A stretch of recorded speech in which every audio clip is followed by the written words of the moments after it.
அண்ணே நமக்கு அரசியல் வேண்டாண்ணே. வேணான்றியா? சரி விடு. விஜயதண்ணி மேடம் எதுவும் சொல்ல விரும்புறீங்களா? நிறைவா சுருக்கமா? அதாவது அவங்க அவங்க கூட்டணியில் இருக்க ஓட்டையை பார்க்க மாட்டேங்கிறாங்க.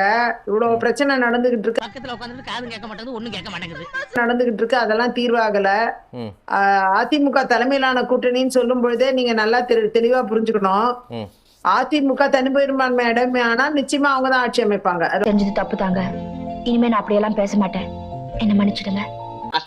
அடையுமே ஆனாலா? நம்பர்ஸ் வரத பொறுத்து தான் ஒரு ஆட்சி அமையறத பத்தி அப்புறம் தான் பாக்கணுமே தவிர இப்ப எப்பல இருந்து சேர்த்தீங்க? ஜிஎஸ்டி மட்டும் நான் சொல்லிட்டா வந்துச்சு, அதே மாதிரி தான் இதுவும். ஜிஎஸ்டியே எந்த தெரியாம தான் நாங்க பணத்தை கட்டிக்கிட்டு இருக்கிறோம். இல்லை, இன்னொரு 2 நாள் தான் உங்களுக்கு டைம். அடையுமே ஆனாலா?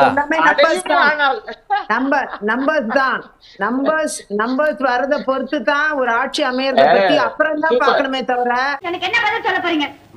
யோசனை பண்ண கொஞ்சம் நேரம் கொடுமா. தவிர இப்ப கணிக்க வேண்டிய அவசியம் இல்ல. நாங்க காங்கிரஸ் மாதிரியோ இல்ல கம்யூனிஸ்டுகள் மாதிரியோ எங்களுக்கு ஆட்சியில பங்கு வேணும். கம்யூனிஸ்ட் கேட்கலங்க, கம்யூனிஸ்ட் கேட்கல. அரசியல்ல இதெல்லாம் சாதாரணமாப்பா. இதுக்கு பிச்சை எடுக்கலாம்.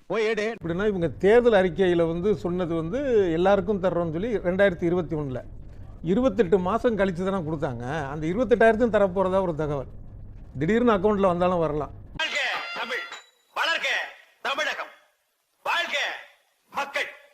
திடீர்னு அக்கௌண்ட்டில் வந்தாலும் வரலாம் மக்களுடைய எதிர்பார்ப்பு. ஏன்னா இதை யாரும் சொல்லலையா? என்ன ஒரு உங்களே பிரேக்கிங் கொடுக்குறீங்க. ஆமா, ஏன் இந்த மாதிரி எல்லாம் பேச சொல்லி யாரா சொல்லி கொடுக்குறா? என் மூளை என்ன முதுகுலயே வச்சிருக்க? யாருடி இல்ல யாருடாடா? ஒரு நிர்வாக திறமை. இந்த நிர்வாக திறமையை டிஎன்பிஎஸ்சி தேர்வு மாதிரியான விஷயங்களும் காட்டியிருந்தா நல்லா இருக்கும். ஒன்று தவிர இன்னொரு விஷயம் என்ன அப்படின்னா, இது கேக்குற கேள்வியாடா, கேள்வி ஒழுங்கா கேட்டு பழகடா. சுத்தி கேட்குற கேள்விதான். ஏன்னா கோடை இப்போதான் வருதா அப்படின்னா, இது தேர்தல் கோடை. மறுபடியும் 2029 வரும், 2031 வரும். அந்த தேர்தலுக்கான ஒரு திமுகவுக்கு வாக்களிக்கக்கூடியவர்கள் அதை வாக்களிப்பாங்க. ஆனால் திமுகவுக்கு வாக்களிக்க மாட்டேன்னு நினைக்கிறவங்க இந்த 5000 வாழ மாற மாட்டாங்க. ஆதரவு இருக்கா? நாங்க எப்படி தர முடியும்? தெரிஞ்சுனே கேக்குறீங்களா?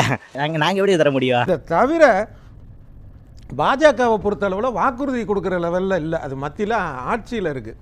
அப்போ தமிழ்நாட்டுக்கு என்னென்னலாம் மத்திய பாஜக அரசு செய்யலன்னு சொல்லியான விமர்சனம். மான உள்ள தமிழன, மானம் கெட்ட தமிழ்நாடு இல்லை, மான உள்ள தமிழன் இருக்க வரைக்கும் உங்களால ஒரு இந்த ஸ்கெட்ச் மிஸ் ஆச்சு. என்னதான் பண்றது சொல்லுது.